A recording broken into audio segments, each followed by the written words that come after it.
Nziramu kwaniza nateera ku Essential Media Uganda amanya yenze essential worker ateera yenze amataga tafa kati nno story eno eri okudevelopinga kirabika ate wazzeewo obutakkaanya wakati wa Honorable Basalirwa ne Bobi Wine oba ekibiina kya NUP. Mujjukira story gye nabakoledde I think yesterday but one yes story eyo yabadde ekwatagana ku interview Bobi Wine gyabadde nayo ku BBC we yabadde agenze UK nga bamubuuza his stand about the human rights and gay people. This is what he had to say. I want to turn to the fact that you are in this country now to talk about the film. You have not been allowed in this country for nearly a decade because of lyrics that you wrote when you were younger. What's changed? Why have you been allowed in? Well, I wrote the lyrics and I sang them and I took responsibility. These were homophobic lyrics. These were lyrics suggesting that gay people should be fought, should be beaten. I mean, do you regret those lyrics? Certainly we grow and we transform. I've always mentioned that I'm a product of very many second chances. And I want to be known for a leader that is respectful, inclusive, for everybody. Of course, this is now the same thing that I am tussling out with JEEMA Secretary-General, who deliberately sponsored now the law that the anti-homosexual bill, one of the strongest bills that gives some gay people potentially the death penalty. Definitely, and I also want to mention that this law, JEEMA Secretary-General did not bring it in the interest of the people of Uganda, but it was brought to target the opposition, including myself, knowing that he can use it to crack down on anybody that is perceived to be friendly to that community. So, but let me just ask you about this. Your party, the National Union Platform, voted in favour of the law in its entirety. Sure. But in my party, I have members of parliament that are working with JEEMA Secretary-General. What's your view of this anti-homosexual law? You say it was introduced to get at you, to get at the opposition. But do you support it or do you oppose it? It was brought targeting the opposition, and that means that anything that I say about that law puts not only me but even my loved ones in harm's way. That's why. So that's why you refrain from taking a position. So even if I were to ask you if you did become president, would you repeal that law? Again, you would not answer. I would be very cautious because I know that it was largely targeting us as the opposition. So, after listening to that interview, we yagambidde nti actually ababaka bo opposition bakolagana butereevu ne Museveni era nga yensonga lwaki lino etteeka olw'ebiri by'obusiyaga baalireeta mu parliament ge baagala ku distractinga Bobi Wine. Tunajjukira nti musajja we Nkwatangabo, musajja we ono nga Asumani ne Basalirwa ow'ekibiina kya JEEMA ye kennyini gwe yacampaigningira ebugiri okujja mu parliament mu 2019. Was it in 2018 around there? 2018 yes, wemba serabidde. Musajja wono yaleeta etteeka lino era parliament ne votinga era ne liyisibwa. Kati no kino kya buswavu nnyo okulaba nti Bobi Wine ate atandise okunyigiriza ababaka banne oba ababaka be bennyini abali mu opposition oba okubawaayiriza nti bakolagana butereevu ne Museveni era nti bakolagana naye okuleeta lino etteeka. Ekyebuuzibwa kiri nti Bobi Wine astandinga wa ku lino etteeka ly'obuli bw'ebisiyaga. Kyekyebuuzibwa. Kati nno nabe ebaluseewo kati nno kino kyekiriwo. Okusinziira ku mawulire genfunye n'ekiwandiiko kyenfunyeeko, JEEMA ewandiikidde Bobi Wine ng'emulagira yeetonde mangu. Kuba waaba agamba nti nno ababaka bakolagana butereevu ne Museveni abo opposition kitegeeza ti nno abeera admoralizinga ababaka. Ye kennyini be yacampaigningira bo bennyini abakolagana ne opposition. Mulimu aba independent, mulimu na opposition bonna ate nga tukimanyi nti NUP yesinga n'ababaka abangi mu parliament. Kino kyekiwandiiko era nga kya addressingiddwa Mr. Sentamu kigenzewo ekiti December 4th 2024 Mr. Kyagulanyi Sentamu President National Unity Platform. Dear Mr. Sentamu, your remarks on BBC. Warmly greetings from the Justice Forum JEEMA. I am writing to express our deep concern and disappointment regarding the accusation you made against your colleague and member of parliament from the opposition. While on UBC recently, when you were asked about the anti-homosexual law, in your response, you stated that the law was brought by Mr. Museveni to target you as an opposition leader and went ahead to accuse your colleagues of working with Mr. Museveni. You are aware of the anti-homosexual law was brought by Honorable Asuman Basalirwa, the president of the Justice Forum, and it was in line with what we believe in as JEEMA. This law was overwhelmingly supported by the whole House, including NUP MPs, who risked their lives to protect our culture and religious values. Your response, in which you accused these dedicated individuals of betrayal, have deeply troubled members who are seeking to see a change of leadership in our country. Mr. Sentam, you have the right to support homosexuality without demonizing your fellow leaders who have treated you with respect since you came to know you.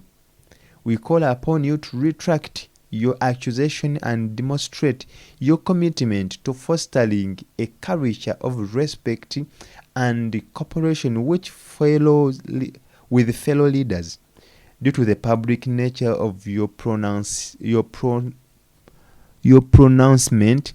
we will not keep this letter private. We are sharing it with fellow leaders for the record. Sincerely, Kateregga Muhammad, Secretary-General. Nasiringa. Tuchimanye. Okay, Bobi Wine wabanga badde ayagala kwetaasa kubanga bali bamubaninga ogenda mu UK. Gati gibadde giweze emyaka almost 9 ku 10. Tujukire mu 2013 we yayimba oluyimba oluvumirira abali b'ebisiyaga. Ne yagambye nti ye yakyuka era nga yakula. Lwakuba tannaba kwogera wa was standing nga twalaba abakulembeza balanga His Excellency Yoweri Kaguta Museveni yagamba no, we say no to homosexuality in Uganda and it is punishable. Kati Bobi Wine ya standing wa kyekyebuuzibwa era apology JEEMA ayetandise okumukunya wabanga kituufu bakolagana naye yeetonde kubanga abeeranga agamba Basalirwa yagende wa Museveni n'amutikka etteeka lino bajje baliyise. Ngenda kusomera ku comments ezimu eziri ku social media zensobodde okufuna social media naddala ku X. Ono bamuyita Pius Wandira agambye, why is it Honorable Basalirwa so hard? Who does his work for? If it is about protection of our African culture, where is he when it comes to his boss, the speaker, on allegation of corruption? Does he mean to say it's in our culture to be corrupt? Onagamba, Mose News, Bobi Wine misfired. Black Writer Inc. I must point out that the letter you are referring to was actually authored by Kateregga Muhammad, not Honorable Basalirwa. The author's name is clearly stated on the document itself. It is important to be accurate in these matters. Could you please clarify why there is a discrepancy in ... Onaga Stephen Kabuye, I'm here to comment on this issue. I'm waiting for more truth to unveil. Ono Isaac Handman agambye ensonga ezitalina makulu ... ekitegeeza tebaziwa makulu. Tukyagenda maaso. Comrade Cedric, Comrade Hilary Taylor, unless you are pushing a different agenda different from the one of removing a dictator by circulating this nonsense, please speak your heart or forever hold peace. We all heard that BBC interview and Mr. Kyagulanyi was well articulating issue. Kalule Haman Shasha agambye Bobi Wine should take a stand, especially on human rights, when even those of sexual minorities, an autocrat who abuses general people's right can't be expected to respect those of minorities. The opposition should never at any given time stand with the junta to curtail the rights of others. Never. Nyanzi Paul Nagama, he was very clear. What else do you want from him? He leads by example, married man with children. Tukyagenda maaso. Ono agambye if Mr. Kyagulanyi wants the presidency, he should know which side he is. Bread is buttered. There are countries, people and lobbies that mean business. In a global village, you either choose to live in isolation or have feeler for global trends. Mr. Basara is posturing like others. Miss Kalule Hamani Shasha. Ni mugenyi Franka temuswala muswaza buswaza abaana ba kintu. So Bobi Wine mwagala awagire ebisiyaga, which is against our culture. Rest in peace Western world. Alinaitwe Collins agambye his position is clear. Our president is married to a woman and with children. Let Basara go and hang. Ono Sekamate Julius agambye, hey, this is a big blow to him. Legit Colonel, but how do these letters, instead of being sent to the intended receiver, end up on social media? Joel Jale M. Karunji, Bobi Wine has no colleague in Uganda. He sold out to the whites and demonized everyone back home to sell his cake abroad. He has been stripped naked. Zezo endowooza eziri ku social media ezikwatagana ne kino kati ekiriwo ekya Bobi Wine saako n'ensonga zino ez'abebiri babuli b'ebisiyaga. Ate waliwo amawulire wano genda ba US Secretary of State Jake Blinken slaps visa restriction on human rights abusers in Uganda with their immediate family members. Abused groups are environmental activists, human rights defenders, journalists, LGBTQI persons, and civil society organizers. Ago ge mawulire ago gennakalaba naye kino sekipya tukisuubira. Yes, so kino tekibeera aliikiriza, tukisuubira okubanga nti ate US erikweyisa bweti. This is not new. Taking steps to impose visa restriction for undermining democracy and for repression in Uganda.